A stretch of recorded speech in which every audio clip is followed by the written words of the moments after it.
If you've been following my journey from the very beginning, you have seen me navigate life abroad in Chile. Everything from arriving to Chile, quarantining, visa tips, learning to cook sopaipillas, my first video in Spanish, trying Chilean snacks, going to the feria, life in Chile, in a pandemic, and everything in between. But after a collective 1.5 years of living in Chile, the time finally came to depart. I'm still going to be making videos about life abroad and navigating life abroad, and also preparing and planning for my next adventure abroad that will happen in 2022. But today's video is a love letter to that time and that experience in Chile. This is the Chile chapter. Enjoy. I always describe Chile as my first love. Okay, bear with me, please. It was the first place I lived abroad.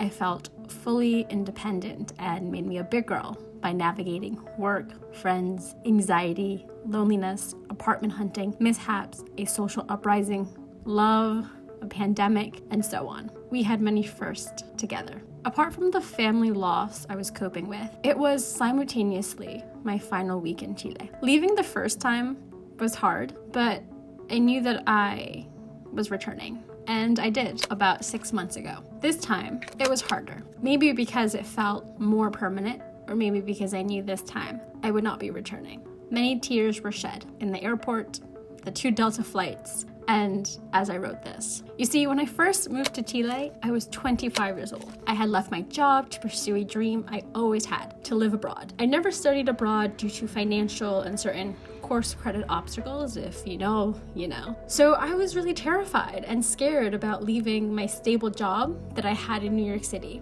but I was determined to go. Telling my family was not easy, and you can read that on my blog and watch my first YouTube video where I share what that experience was like. Conversations with friends, family, and bosses help. One boss in particular told me, and I'm gonna share this advice with you. If you're on the fence about moving abroad, you can always press the eject button and come home, she said. And it's true. If it's not for you, if you don't like it, you can always buy a plane ticket and return home. I will add though, that is an enormous privilege that we have to press this imaginary eject button. Not everyone who goes abroad has the privilege to return simply because they don't like it.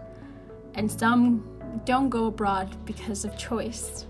It's the only option that they have. But in this case, I didn't press the eject button. And I'm grateful in many ways that even through the hard times, I stuck it out. This chapter, or the Chile chapter of my life, was beautiful, formative, thrilling, challenging, at times scary, but like all chapters, or first loves, if we're gonna stick with that analogy still, there is an end. This end isn't a sad one or an ugly one. It's one of closure and love, and really a happy ending in many ways. Chile taught me to slow down. Chileans and people think that's weird, but when you come from a city that never sleeps, Santiago was a really nice change of pace. There wasn't this need to go somewhere, be somewhere. I learned to breathe life, to enjoy slow mornings, weekly trips to the feria, laugh at my limitations and misunderstandings. I didn't go to find myself necessarily because I have already learned that trips like that do not work. So if you are planning to move abroad to quote unquote find yourself, it's not gonna work.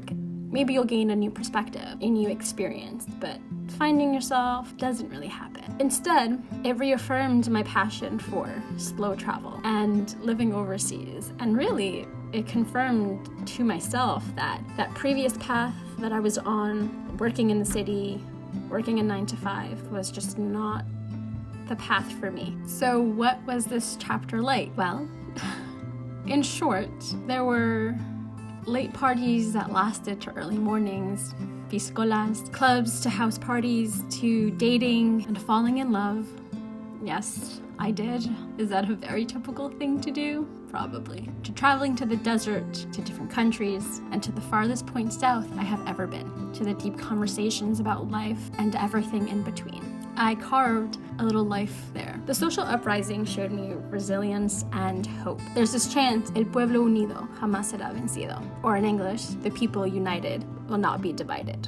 Or a version of that. When the pueblo's collective voice screams loud enough, people are forced to listen. Now, I don't want my words to be an oversimplification or a glorification. And although that time seemed scary and confusing at times, I have never regretted staying. And of course, there are less heavy things, like traveling to new cities, trying new foods, cooking, dating, falling in love. But some things are just best kept for yourself. So why am I leaving? No real aha moment. There is so much I will miss, so much I learned, and so much that I still want to see. But sometimes you know that it's time. Maybe if my time weren't interrupted by COVID in May 2020, then perhaps things would have been different, or maybe I would have circled to the same decision. Honestly, who knows?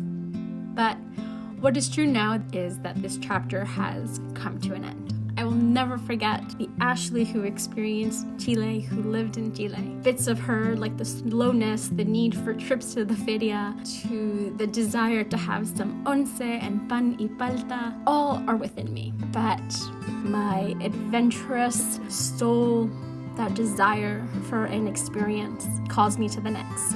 So that is what's next. Another adventure, another opportunity to learn, love, grow, be wrong, make mistakes, and be. This channel will still be about life abroad and travel, the things that I love. And with that, Chile. I leave a bit of my heart there, so please take care of it. Hasta pronto.